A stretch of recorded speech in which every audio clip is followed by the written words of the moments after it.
Welcome to Season 9 of CX in the Wild, where we venture beyond the ordinary, exploring the untamed edges of experience creation.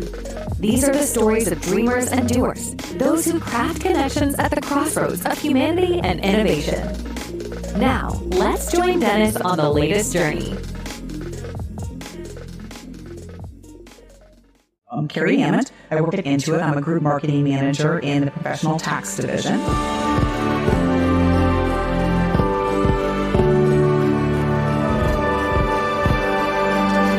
We have desktop products, we have online products, we have what we call attached products, or things that can accelerate your tax businesses, and we're also moving into advisory as well. So much is happening in the industry. AI, Huge. the cloud, and what I find fascinating about the entire landscape, the global economy is really accelerating. You're getting access to people all over the world faster.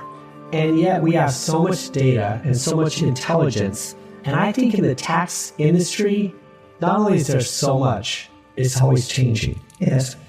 So I happen to know you're working on this ProConnect project. That's right.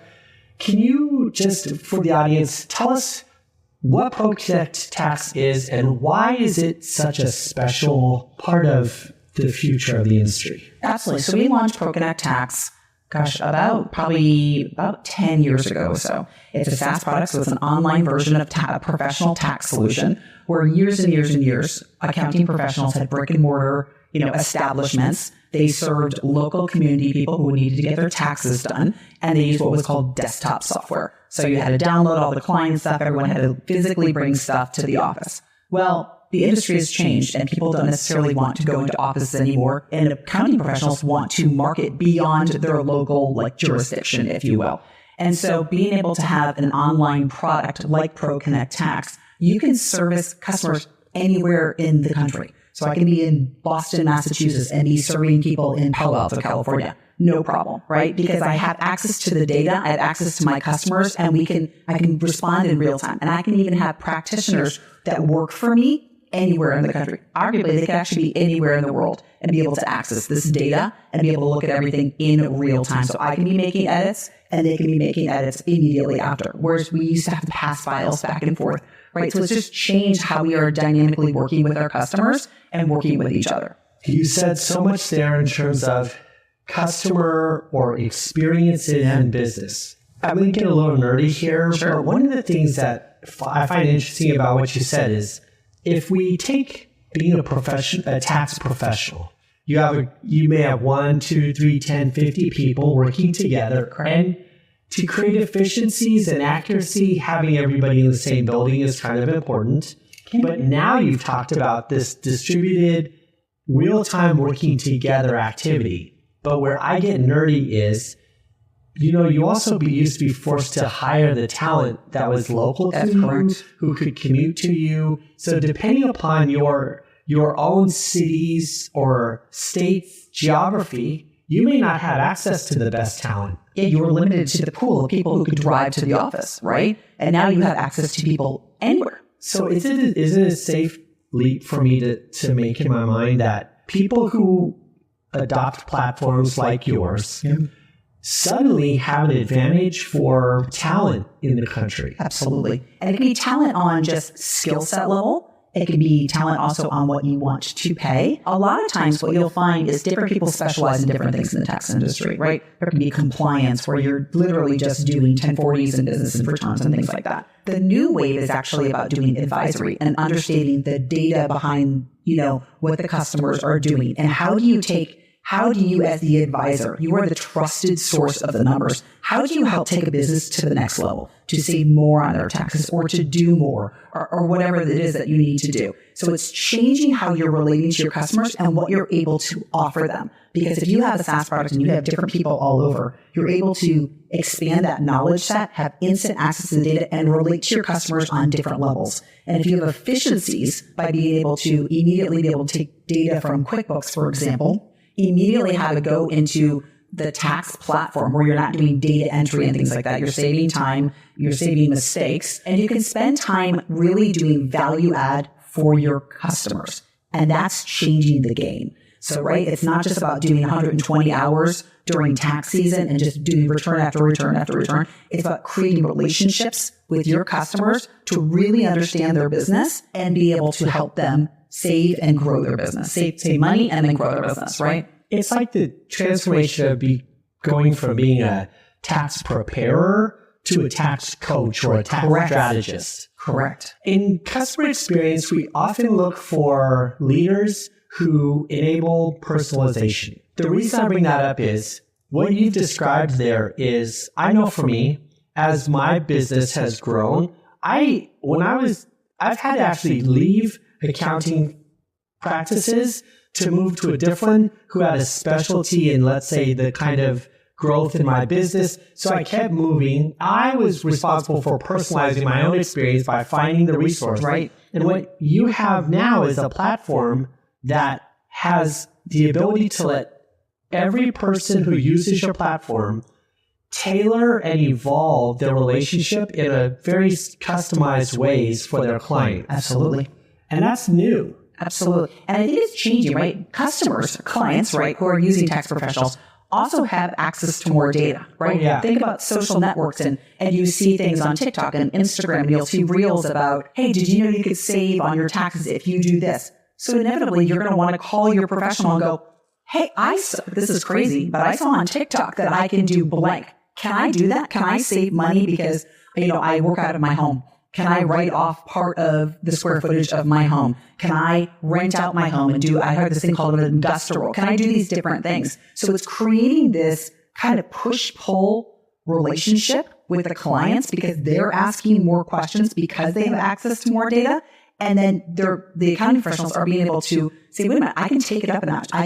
They're seeing me as the person who has the information and I can truly provide them the value because I know how to take it. I know how to work these different angles and understand these different laws and rules and strategies. And I can explain what's real and what's not because not everything obviously you see online is real. And so it's important that you have an advisor who can tell you how to enable some of these different things for either yourself or your business. ProConnect Tax, it is, just from my research, and I've done a lot of more research on this topic than any one person should, you're the only one that's in the cloud and you're the first mover. And naturally, because you have QuickBooks and you have all these other pieces of Intuit that are larger, that's correct. You certainly have a wide-reaching and a deep foundation in the industry. Probably not surprising that you would be the first mover to bring it all up into the cloud, add all of this technology capabilities to go to market. So that's probably not what's surprising to me. What's more surprising is no one else is doing it yet. And why is that? Little by little, they're doing it because it's about the code, right, on the back end. And the desktop software that people had been around for years. I mean, obviously, we've been doing taxes for a long time. And the code base is so big. And to recreate that and able to put it in the cloud is not an easy task. Right. And so with Intuit, a big passion of ours is talking to our customers and understanding their needs. And we heard years and years ago as people went and started doing online banking and more things were online, we realized our practitioners also wanted to do that, right? To expand for staffing reasons, people have instant access data, not literally passing folders from one desk to the other, which is what they used to do. And the needs were changing. And so we had to find solutions that met those needs.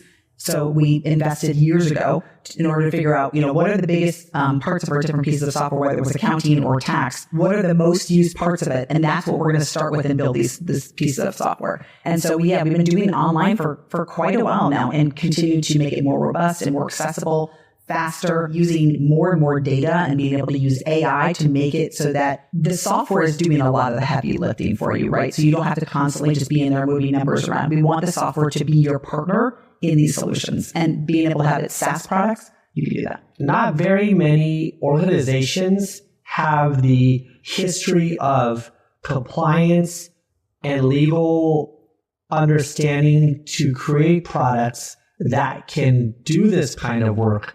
That's an entirely different asset in the Intuit universe that many others don't. And I imagine you've done some pretty amazing things to protect people in the cloud. Oh, absolutely. I mean, it's imperative that we keep the data safe, right? All of our backend stuff, it's all literally like bank level encryption because our data is our asset, right? We have to make sure that people feel comfortable. This is people's livelihoods. We have to make sure that people aren't going to be able to just easily get into other people's data and their financial information, right? And so that's imperative, and that's table stakes with regards to the products. So on the back end, we make sure that we have, 2 different locations is where we store our data, and we make sure that we're constantly checking it so that nothing's getting accessed. I'm also a QuickBooks customer. Yeah, we use it. Thank you. We use it for our business. When you talk about this is people's livelihoods, we were talking about safety and compliance, but also we moved over to QuickBooks and we moved over to your platforms because it makes it easier for us to, we also collaborate across the country. We like the ability for your banking level encryption to be connected so that we can do transactions, send invoices, make all of the halo parts of our business and our clients work easier and better from our phones, everything. Absolutely. ProConnect Tax is doing that for firms, though. Walk us through what are the coolest things about this in 2024 for ProConnect Tax? Yeah, I mean, the best customer experience. Yeah, right. And so obviously being able to access software from anywhere. But one of the biggest new things, and truly we are the only ones that are doing this right now, is the industry is changing. We are at this tipping point right now, that I was talking about earlier, where accounting professionals are realizing it's not just about doing returns. It's about having that different level of relationship. And so we now have advisory in our software. And before, it was about compliance, right? It's getting the numbers in, you're setting tax, you're meeting your deadlines, et cetera. But in order to change and hit that tipping point and have that different relationship, we need to be able to take the data and understand how do we do advisory. Not everybody understands how to do that. So we're trying to help evolve the business because this is what everyone's talking about, but not everybody really knows how to do it. There's so many different intricacies, whether it's state level or federal level, on exactly how do you take strategies and how do you take data to help those clients. And we have that now in the software where you literally, the data gets pulled in from QuickBooks, which is then pulled into the tax return. The tax return is then, we can analyze the tax return to understand and offer up, hey, did you know this strategy could be great for these clients? They could save this much money if they enacted these different strategies. So if you can help surface some of those things up, you as the accounting professional can go, all right, well, I need to make sure I understand how that strategy works so that I can talk to my customer about it. But it's hard as a professional if you haven't been doing advisory for a long time. How do you learn about all these different strategies? So if we can offer up some different strategies that you could utilize for your clients, wouldn't that be amazing for you to be able to go to your client and be like, this is how we can save some money this next year. What about if we do this, this, and this? Let's focus this year on this. Maybe even next year we'll do this one and we can save $10,000 here and $5,000 here. Everybody wants to save money on their taxes. So your clients are going to be very, very interested in any way that you can provide this kind of valued service to them. And we're the only ones doing it. Sounds like the best customer experience in the industry for sure. I'm so glad you're here to talk about it because this is customer experience and we're curious. You did mention earlier that you're constantly talking to your customers. Constantly. You've been doing this for years. Obviously, you heard the ask and you've developed it. Are you at liberty to say how you listen to your customers, how you get these experience, how do they move through your system and become actual product features, functionalities? Yeah, we do it a couple of different ways. So one of our foundations is when I got hired at Intuit many, many years ago, is they told us that everything that we do, we're trying to solve customer problems and customer needs and understanding at the foundation of what people are trying to do. And it's interesting. We will literally go to customers and clients' offices and watch them use software.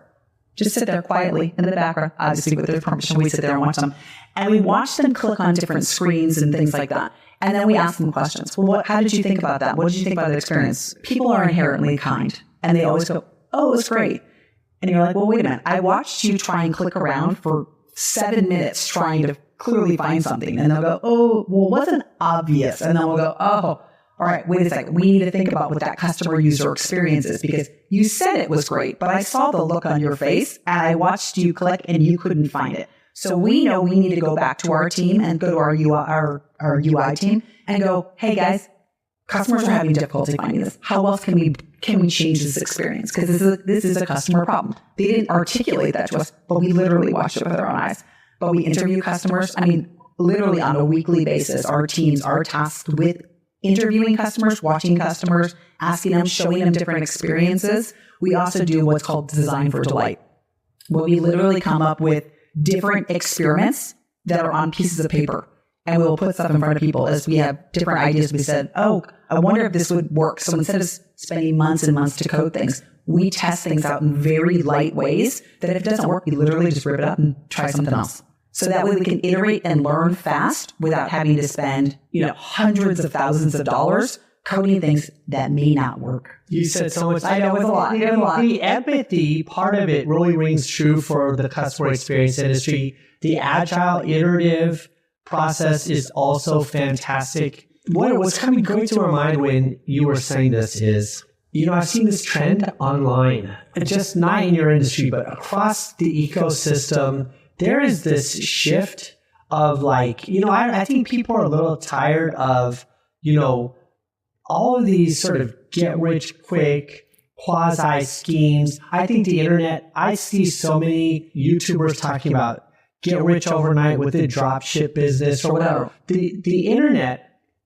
has given us such a great opportunity to share any wild idea we have. But what I have seen as a trend recently is I think we're moving past all of these get rich quick schemes to, I think that trend is dying off. People are moving back into really simple things that make a difference, that are actually helping do a real job. So for instance, you see a lot of Silicon Valley startup money opportunities now shifting over to real basics. Let's just take the money out of new whiz-bang, virtual office scenarios, Uber, all that, and moving right into things like agriculture, energy, moving it back into these things that are fundamental to who we are as a country that's building. And I think what you're really talking about there is your focus is on something that matters. We all have to file taxes. Yep. I think more than ever, the population struggles to keep up or understand our tax codes or understand. It's complicated. It's very complicated. And I think the world is hungry, the U.S. especially is hungry for tools that will simplify and make this experience easier for us. I think of my own children. I want them to be able to handle this. And every year taxes come around, I think, God, I have a CPA and somebody. Me too. But my point is, you're really investing in the experiences that make a difference and matter to the everyday person. And I really appreciate that so much for you to be here and talk to us about that, because it's quite an effort for you to transform an industry, to bring the knowledge base up to speed at scale with everyone, give firms access to the knowledge, but also to the premium workforce that can focus on their particular practice. Yeah. And to do that in a way that sort of cross-pollinates the clients so that they get the advisory. It's a real great solution to the marketplace.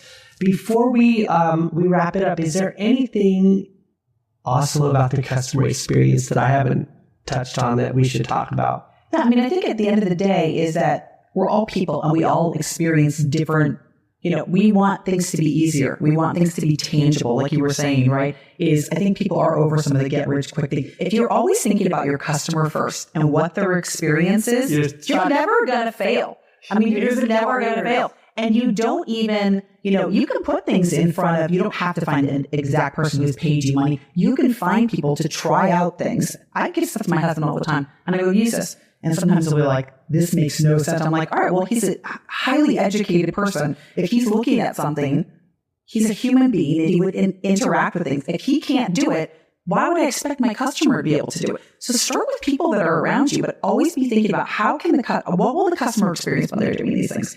And I think one of the things that I always think about is everyone uses their phones all the time. And think about games, right? When you download a game on a phone, a lot of times they have these experiences. They have these little arrows. They go, click here, click here. To win this, you're going to click here. But we will put very complicated software out here in the industry, and we just expect people to understand how to do it. We need to make things easier, and we have to simplify things to the point where people are going to be able to navigate through them. Because if something is difficult, they're going to give up. That's just human nature. So always be thinking about what is the customer going to experience. Watch your customers, see what they say, because again, people are very kind. They'll tell you it's not bad and they don't mind, and they'll do 17 workarounds to get through something. But if you watch them and they're the core of everything that you do, you will not fail. Spoken like a true quintessential CX person. I will say, one of the things that inspired me was I saw a YouTuber comparing the different tax platforms, these softwares. ProConnect was, in this YouTuber's video, so elegant and simple. I almost, excuse the metaphor, I don't know how these things work, but it almost felt like it was like the Mac version versus the PC version. Right. Yeah. Tax. Yeah. And software. If you look at desktop solutions across the industry, some of the way, literally just what the screens look like, that they experience is, you would think that it's 1990, right? It is shocking how different. I mean, when you go look at it, and like if our children saw some of them, they would be like, what is this thing? There's so many buttons and things that you can click, and it's so difficult to navigate. Where what we try to do is, again, modernize the experience, right? People know how they navigate websites every single day. Everyone's online all the time. And so to have a left nav, to be able to click on different icons and things like that and make it visually pleasing, meet the customer where they're at. If they experience websites in a certain way, why don't we make our software that way, as opposed to old school where every single thing is a little tab and you have to know where they are and it's little tiny font and whatnot, and everything's sort of like a bland color. It changes your experience of how you use something, right? Adoption has everything to do with UX. Well, thank you so much. What's on the future? What's ahead on the road for your customer experiences in 2025?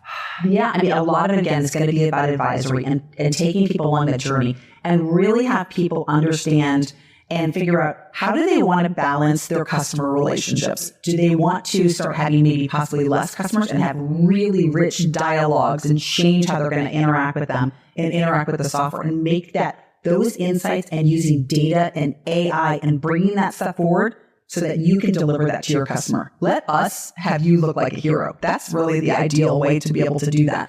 Because at the end of the day, we want you to make money. We want you to succeed. And so we're really going to continue to push that. We're going to continue to bring AI into our products. We're going to continue to add tax strategies and make them even more robust and get hopefully down to different state levels and things like that. But we really, at the end of the day, just want you to succeed.